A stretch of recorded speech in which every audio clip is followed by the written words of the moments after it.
મહેસાણા જિલ્લાના વિસનગર તાલુકાના કાંસા ગામમાં સ્થાનિક ધારાસભ્ય અને ગુજરાત રાજ્યના કેબિનેટ મંત્રી શ્રી ઋષિકેશભાઈ પટેલ, કાંસા ગામના વતની એવા ગુજરાત પ્રદેશ ભાજપ પ્રવક્તા શ્રી જયરાજસિંહ પરમાર અને એપીએમસી વિસનગરના ચેરમેન શ્રી ડૉક્ટર જયંતિભાઈ પટેલનું વાજતે ગાજતે અને બગીમાં બેસાડીને સમસ્ત કાંસાના ગ્રામજનો દ્વારા ભવ્ય સ્વાગત કરવામાં આવ્યું હતું.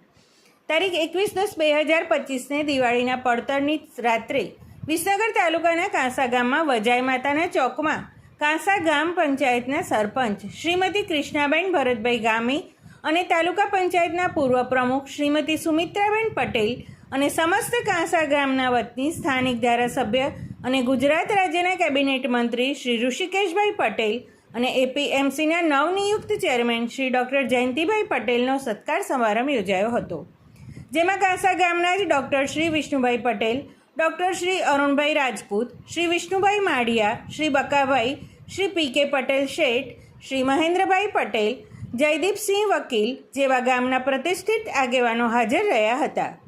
આજના કાર્યક્રમમાં હાજર સૌનું સમસ્ત ગ્રામજનો દ્વારા સ્વાગત કરવામાં આવ્યું હતું.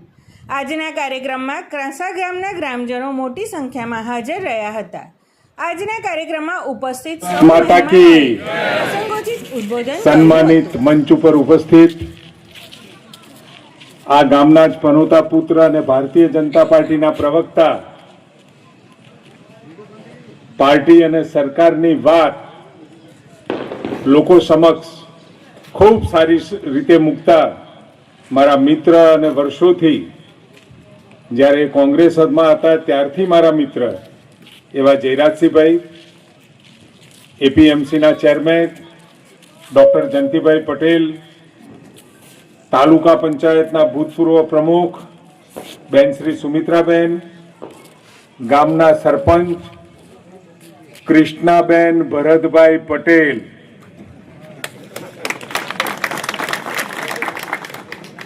મહેન્દ્રભાઈ તાલુકા મંત્રીશ્રી,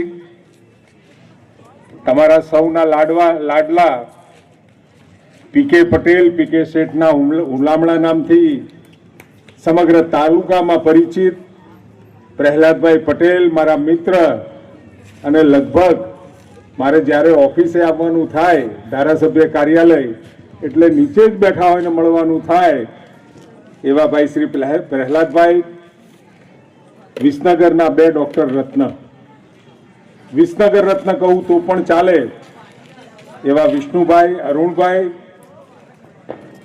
વિષ્ણુભાઈ પટેલ, શહેર માજી મંત્રી શ્રી એટી ભગત, ચેતનભાઈ, જયદીપસિંહ વકીલ, બકાભાઈ, એપીએમસીના ડાયરેક્ટર શ્રી, અને કદાચ કોઈ નામ રહી ગયા હોય એવા મંચ ઉપરના તમામ મહાનુભાવો.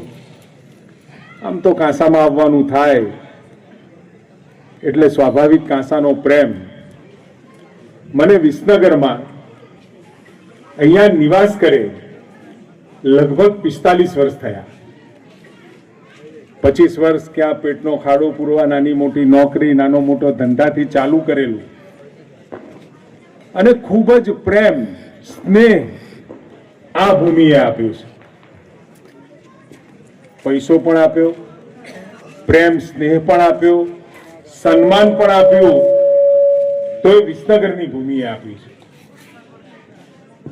આજથી લગભગ 2007ની અંદર 1992માં ડોક્ટર સાહેબ રથયાત્રા નીકળી એ વખતે એની સાથે જોડાવાનું ખૂબ નાનું એવું સદભાગ્ય મળ્યું હતું. અને એ સદભાગ્ય મળ્યા પછી ધીમે ધીમે ધીમે ભારતીય જનતા પાર્ટી, સનાતન હિન્દુત્વ, હિન્દુ ધર્મની એકતા, આ બધા વિષયોમાં જેમ જેમ રસ પડતો ગયો અને જેમ જેમ સદ્ધર થયા પછી એમ લાગ્યું કે આટલો પ્રેમ અને સ્નેહ અને હવે કંઈ જોઈતું નથી, અને ઓછી જરૂરિયાતો કાયમ માણસને સુખી રાખે છે. ખૂબ જરૂરિયાતો હોય તો માણસ હંમેશા દુઃખી હોય, અને ઓછી જરૂરિયાત હોય તો માણસ સુખી હોય. એટલે એમ થયું કે હવે થયું 2007માં આદરણીય નરેન્દ્રભાઈ મોદી સાહેબે ટિકિટ આપી કે ભાઈ તારે ધારાસભા લડવાની છે. સ્વપ્ને કલ્પના નહોતી. મને એમ હતું કે થોડું ઘણું કામ જે થાય વ્યક્તિગત રીતે એટલું કરતા રહેવું, ઘણા લોકોને ખબર નહીં હોય ને કદી ખબર પાડીએ નથી ને પાડવીએ નથી. મારાથી જે થાય જમણા હાથે થાય ડાબા હાથને ખબર ના પડે ને ડાબા હાથે થાય જમણા હાથને ખબર ના પડે એવો મારો નિયમ. પરંતુ નરેન્દ્રભાઈએ ટિકિટ આપી અને વિસનગરની જવાબદારી જ્યારથી આપી ત્યારથી નક્કી કર્યું કે બે ઘોડાની સવારી નથી કરવી. કાં તો ધંધો કરો કાં તો પ્યોર પબ્લિક લાઈફ, પ્રજાની વચ્ચે રહી નાની મોટી મુશ્કેલીઓ સમજવાની કોશિશ કરો. એ વખત ધારાસભ્ય હતો, ઘણા બધા લોકોને મળવાનું થાય, ક્યાંય કાયદાની નાની મોટી આંટી ગુટીઓ હોય, ક્યાંક નાના મોટા કામો માટેના પ્રશ્નો હોય.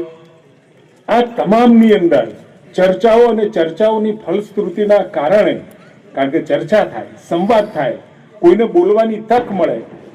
અને મારો એક સ્વભાવ છે, કોઈ બોલતો હોય તો બિલકુલ શાંતિથી સાંભળવું. દિવાળી પર્વના પર્વો આપણે બધા સારી રીતે બધા હળીમળીને સારી રીતે પરિવાર સાથે ઉજવા છે. આવતું નવું વર્ષ સવારથી વધાવવાનું છે અને બધાને સારું પર્વ સુખદાયી યશસ્વી વૈભવશાળી સુખ સમૃદ્ધિ આપે એવી મારી પણ પરમાત્માને અભ્યર્થના છે. મિત્રો, ટાઈમ છે, આ ચૂંટણીનો સમય નથી, પ્રચાર કરવાનો આ સભા નથી.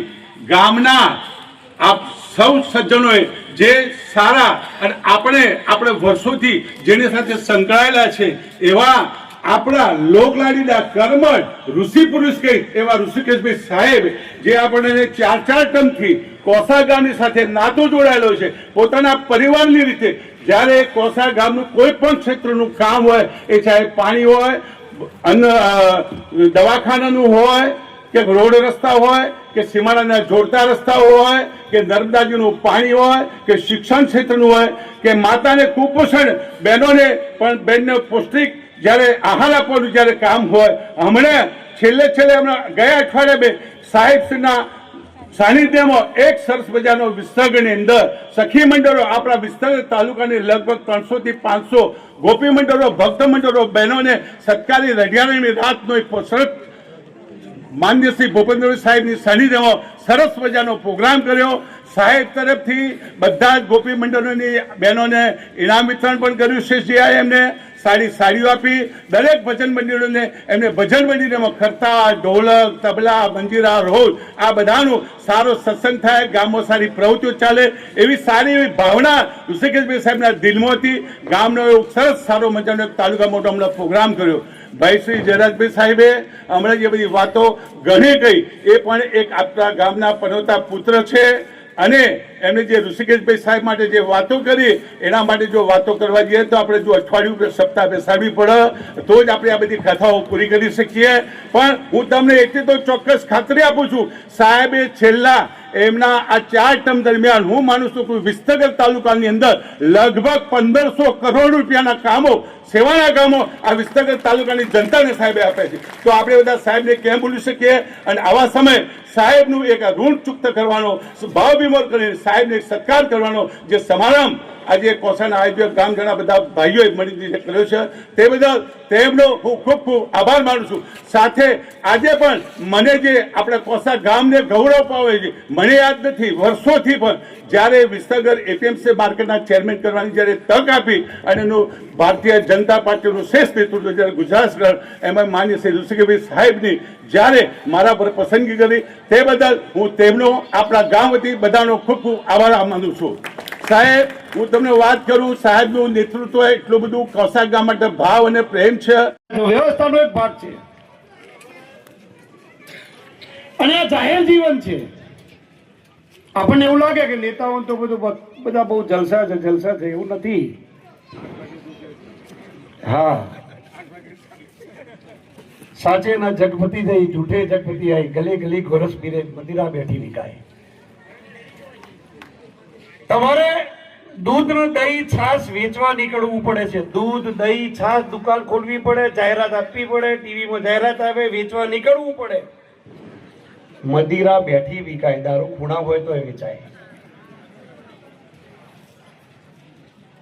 એટલે સારી વાત, તમારે કથા રાખો ને એટલે તમારે ગાડીઓ મોકલવી પડે. તમાશાને ચેડું ના હોય, પણ જે સારા પદ ઉપર, કારણ કે જાહેર જીવનમાં આવ્યા છે, કોઈ મારો કોઈ અહીંયા પ્રશંસા કરવાનો ઈરાદો લેશ માત્ર નથી, પણ તમે જયારે જાહેર જીવનમાં હોય ત્યારે કોઈ આપણને કંકોત્રી લખી નથી કે તમે આવો ને અમારી સેવા કરો. પણ આટલું નાનું છોકરું થી લઈને રાજનો કોઈ પણ વ્યક્તિ ઋષિભાઈની વાત કરે ત્યારે હંમેશા અમે વિપક્ષમાં હતા ત્યારે પણ અને સત્તામાં છીએ ત્યારે પણ ત્યારે હંમેશા માનથી જુએ. કારણ કે ભાડાની ગાડીનો વિરામ ના હોય એવું કહેવાનું છે. ગાડી ભાડે લીધી હોય તો પછી બહુ રાહ બેસી ના રહેવાય, ફર કરાય, કારણ કે એનું મીટર ફરતું હોય.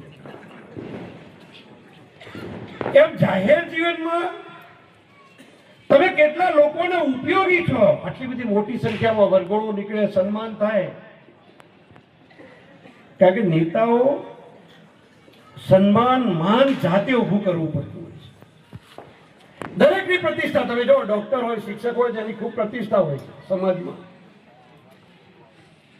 સેવા તો બધા માધ્યમો કરે છે, પણ પ્રતિષ્ઠા, આબરૂ એ બહુ ઓછા લોકોનું હોય છે. એક ગામ હતું, એમાં નામ નહીં દઉં, બહુ લાંબી વાતો નહીં કરવાનો, કારણ કે સાહેબને બોલવાનું છે. પણ એક ગામ હતું, એક નેતાજી હતા, એમના આગળ પાછળ કોઈ હતું નહીં, દીકરો દીકરી કોઈ હતું નહીં. એમને આખી જિંદગી હવનમાં સાહેબ હાડકા નાખેલા. કોઈ પણ સારું કામ થાય તેમાં ટેકો નાખવાનો, ડુંગર ચોપવાનો,